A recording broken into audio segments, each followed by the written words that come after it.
Hi, I'm Matthew with Henderson Media, and I'm going to talk to you about why customer reviews and feedback are so important. I'm a marketing consultant, and so I usually meet clients because they need a new website. And along the way, I noticed they also need new photos for their website, and maybe some videos, some social media help. They need all their content rewritten so it's more search engine friendly and easier to read. And so along the way, what starts out as a web design project usually evolves into a much larger deal. And whenever I learned about reputation management about a year and a half ago, it seemed like a really good fit and something I could use to really help my clients. So when we talk about your reputation, we're referring to a whole bunch of things. That refers to the name of your company, your logo, your slogan, your signage, website, vehicle wraps, social media posts, media coverage, and as well as online reviews and word of mouth reputation. And obviously, that last part is the part you have the least amount of control over. Now, when most people think about trying to make themselves look better on the internet, usually what they think about is search engine optimization, SEO, or search engine marketing. When people dive deep into SEO, what they really want to do is get to the top of Google. Whenever somebody searches for their company's product or service, they want their own company to show up either on the top of Google's search results or at least on the first page. But that effort has changed a lot in the last few years because Google's actually changed the way it displays results. Here's an image of how Google used to display results, where about 10 to 15 companies are displayed one after the other with just links and a paragraph about the company. Now here's a screenshot of how Google displays results today. They actually push the top result way down. They pick 3 companies to feature. And so consumers are really put into a position where they're supposed to compare these 3 companies side by side and decide which one they want to call first or which website they want to visit first. I did a Google search for wedding florist Springfield, Missouri. I came up with Shannon's, Linda's, and Rose Among Thorns. And I would ask you this question: which one of these companies would you call first if you were trying to hire a wedding florist? Now, we ask this kind of question to people all the time. And what we find is that people pick the one either with the highest average star rating or with the most reviews, or maybe a combination of those two. And you see that Shannon's has a 3.2 average with 17 reviews. Linda has 4.4 average with 112 reviews. And Rose Among Thorns has a 4.9 with 84 reviews. So in this comparison that Google provides, Shannon's business looks less reputable, or maybe they have fewer satisfied customers. They also have a surprisingly low number of reviews. I'm sure they do more than 17 projects a year in their shop, but only 17 people have ever given feedback on Google for their company since they started collecting reviews. So that means that their client base is not very engaged online, and they're not really being prompted to leave reviews like they should. Whereas if you see Linda's company is really pushing it a lot more. They're getting 112 people to leave feedback on Google, and most of that feedback is positive.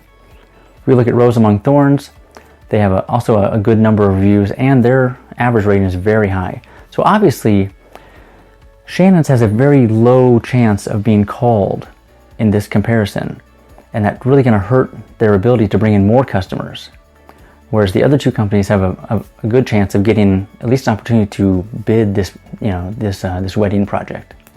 And if we look farther into these profiles, you'll see that Rose Among Thorns is actually responding to their reviews, and we'll talk more about how to respond to those reviews. So when consumers see reviews online, what they're comparing are the average star rating, obviously. They're looking at the number of reviews or the lack of reviews. They're also looking at the age of the reviews. How old are they? How long has it been since somebody left a review? And most consumers are actually looking at reviews on multiple sites whenever they're making a decision to make a purchase or bid a job. So they might look at Google and Facebook and the Better Business Bureau and a number of other sites before they make a decision. Some people actually say, well, I have a 5-star review, but I only have 1 review.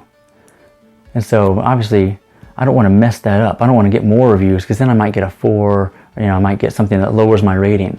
I'd say, well, That's very dangerous. It's very dangerous to have one review on your profile, because what if you get a really bad review? What if you get a 1-star review and you had a 5.0 average and you get a 1-star review? It's going to bring your average way down. Even if you have 10 positive reviews and you get 1 negative review, that can really affect your overall rating.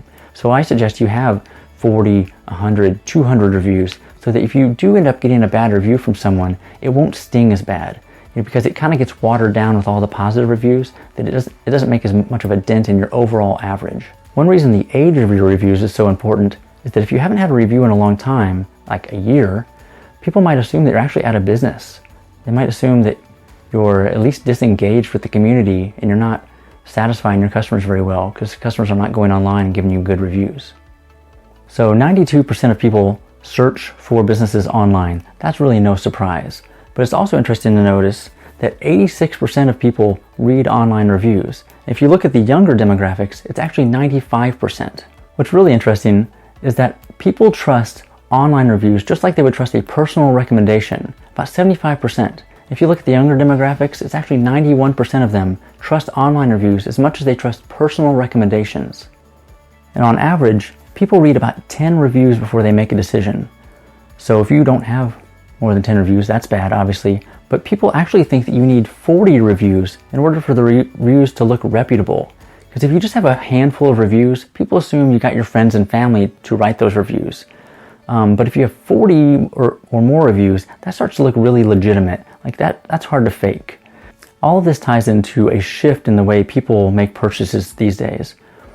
There's an older model of marketing that I'd like to describe. It goes like this. If you want to get the name of your business out there more, you would go to things like the Chamber and other networking groups. You do billboard advertising, Facebook advertising, TV and radio, and you might even buy some Google ads. And you would expect that when people see your ad, that drives them to call your company or hit that contact button on your website to get more information or get a quote from you. But we're finding that's not really the case anymore. What's really happening is business owners and organization leaders are going to the Chamber, they're going to networking, they're buying all this advertising, and when people see that advertising, it reminds them that they need to do an internet search for the product or service you provide. And then once they do that internet search, Google or Siri or whatever they're using directs them to a selection of companies that provide those products and services. My clients, I actually use some software that monitors their review situation all across the internet and gives them a monthly report so they can track how they're doing and where they need to improve. So what is your organization doing to get more online reviews to look more reputable? Are you asking just your happy customers to leave reviews? Are you using comment cards or surveys? Are you asking friends and family to leave you reviews online? What we found is a lot of those things don't really seem to work. The three main reasons people don't leave reviews are they don't have time, they forget, or they really don't know how to leave reviews. I'll show you a graph here. Obviously the Chamber has had the ability to collect reviews for a long time, but they didn't really collect very many in the past. And I started working with them on a reputation management campaign, and I think you can tell where on this timeline I started working with them, where there's a sharp increase in the number of reviews they received. I'm doing a variety of things to help organizations get more reviews and higher quality reviews online. And one of the things I did with the Chamber was a reputation management email campaign. Many of you might have received emails from the Chamber on this topic. I collected all the contact info from the Chamber, from anyone who's ever been to a Chamber event, basically. And I sent a series of emails encouraging the users to leave feedback, whether good or bad. And that's very important. We want good and bad feedback. And since these emails went out about a week apart, it reminded them to do it in case they forgot the first time or the second time. What's really neat about this program is that if they do click on the link within the email, it takes them to a page that lets them choose which review site they want to leave a review on, and it tells them how to leave a review on that specific site. So it gives them instructions. But obviously I know it makes a lot of people nervous to think that they're going to collect online reviews from everybody they've ever met. And that could include happy clients and unhappy clients. Before they ever get to the page where they're asked to leave an online review, they're given a thumbs up symbol or thumbs down symbol that says, did you have a good experience or a bad experience? And that helps filter the happy people from the unhappy people. If they give a thumbs up, then they're sent to the page where they get to pick their online review site, and they're given the instructions on how to leave a review. If they pick thumbs down, then they're given a contact form where they send a private message to the business owner and they are not encouraged to leave an online review. And we must realize that both of those examples are very important.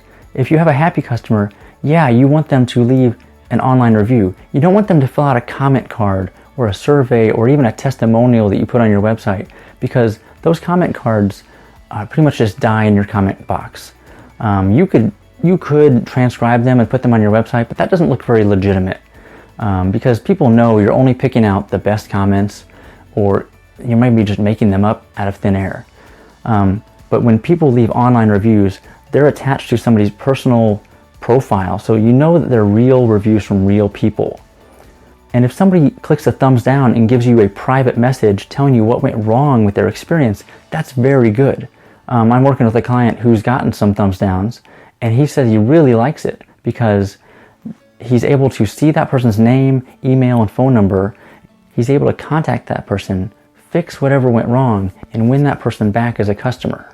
I also help business owners collect more online reviews by putting a link into their email signature, requesting feedback from people, giving them a QR code that they can put on their products, requesting feedback, even putting a link to a feedback page on their sales receipts. Another really good thing about getting more online reviews is that you can share them online. You can take a screenshot and then share it online and say, hey, thanks for another great review. Yeah, you're patting yourself on the back, but really your customers are patting yourself on the back, so it's okay. With the system I use, it actually makes the screenshot for you automatically, and it posts it to your Facebook and Twitter automatically, so you don't even have to do anything. It's a nice way to help fill in your social media feed.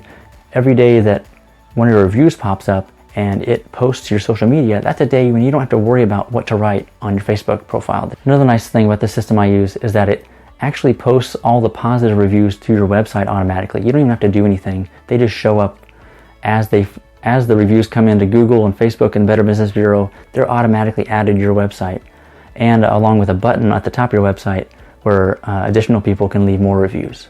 So it's an overall plan trying to help people understand what the state of their reputation is, and then how to improve it, and then track those improvements along the way. So as you can see, online reviews and customer feedback are very important to both the reputation of your business and making sure that it's operating well. So if you need help with your online reviews or with web design or any other type of marketing, please let me know. I'd be happy to put together a free report to evaluate your situation and recommend ways to improve. Thank you.